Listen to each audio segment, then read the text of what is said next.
কণ্ঠশিল্পী মমতাজ বেগমকে গ্রেপ্তার করেছে ঢাকা মহানগর গোয়েন্দা পুলিশ।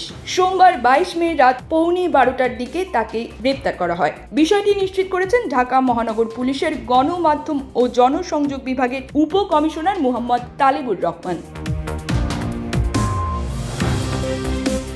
তিনি জানান, রাজধানীর ধানমন্ডির স্টার কাবাবের পেছনের একটি বাসায় আত্মগোপনে ছিলেন মমতাজ বেগম। সেখান থেকে অভিযান চালিয়ে তাকে গ্রেপ্তার করা হয়। তার বিরুদ্ধে একাধিক মামলা সহ একটি হত্যা মামলাও রয়েছে। দ্বাদশ জাতীয় সংসদ নির্বাচনে মানিকগঞ্জ 2 আসনে আওয়ামী লীগ মনোনীত প্রার্থী ছিলেন মমতাজ বেগম। টানা তৃতীয়বারের মতো নৌকার মাঝি হিসেবে টিকিট পান তিনি।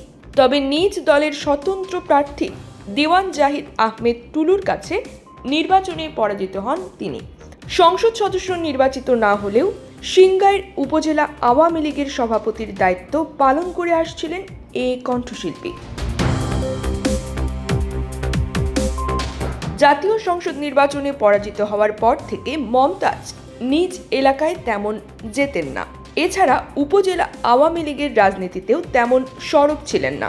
গত 5 আগস্ট ছাত্র জনতার আন্দোলনের মুখে আওয়ামী লীগ সরকারের পতনের পর আত্মগোপনে চলে যান মমতাজ বেগম।